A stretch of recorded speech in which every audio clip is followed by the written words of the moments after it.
नमस्ते। आज हम बात करेंगे कि बिलीरुबिन क्या होता है, इसका क्या महत्व है और क्या लक्षण है इसके, और हमें कब यह टेस्ट कराना चाहिए। तो चलिए शुरू करते हैं। बिलीरुबिन पीले कलर का पदार्थ होता है जो हमारे शरीर में मिलता है। अब बिलीरुबिन बनता कैसे है? यह हमारे शरीर की रेड ब्लड सेल यानी कि लाल रक्त कोशिकाओं में रहते हुए हीमोग्लोबिन के टूटने से ही बन रहा होता है। बिलीरुबिन बाइल डक्ट्स में हमें मिलता है बाइल नाम के पदार्थ के फॉर्म में, जिसे हम पित्त भी कहते हैं। यह हमारे शरीर की पाचन क्रिया में मदद करता है, तेल को पचाने में मदद करता है बाइल जो होता है। अब बिलीरुबिन कितने प्रकार का होता है? आपने डॉक्टर साहब के पर्चे पे लिखा है कि टी बिल डी बिल नाम से 2 टेस्ट आते हैं और आप कंफ्यूज हो जाते हैं कि ये कौन सी जांचें लिखी हैं। तो टी बिल मतलब टोटल बिलीरुबिन, डी बिल मतलब डायरेक्ट बिलीरुबिन।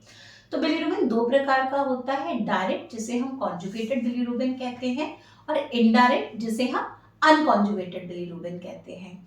जब दोनों बिलीरुबिन को मिला दिया जाता है तो जो वैल्यू निकल कर आती है वो क्या होती है? Total bilirubin. अब इनडायरेक्ट बिलीरुबिन क्या है? जब लाल रक्त कोशिकाएं टूट रही होती हैं तो हीमोग्लोबिन बाहर आता है, जिससे कि क्या बनता है? बिलीरुबिन। तो जो पहला पदार्थ हीमोग्लोबिन और आरबीसी के टूटने से बनता है वह होता है इनडायरेक्ट बिलीरुबिन। जब ये लिवर में जाता है और एक किसी अदर पदार्थ से जाके जुड़ जाता है, जुड़ना मतलब कॉन्जुगेशन हो जाना, जुड़ता किससे? ग्लूकोज से जाके जुड़ जाता है, तो हम इसे कहते हैं कॉन्जुगेटेड बिलीरुबिन। अब इनकी नॉर्मल वैल्यूज की बात कर लें।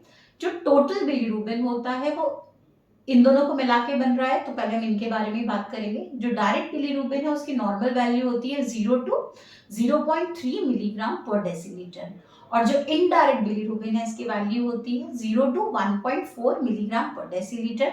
इनको मिला दिया जाए तो टोटल की वैल्यू होती है 0 से लेकर 0.1। टोटल को मिला लिया जाए तो इनकी वैल्यू होती है 0 से लेके 1.4 मिलीग्राम पर डेसीलीटर। कई सारी लैब में 1.2 तक ही नॉर्मल वैल्यू मानते हैं, परंतु हम 1.4 तक नॉर्मल रेंज को ले सकते हैं।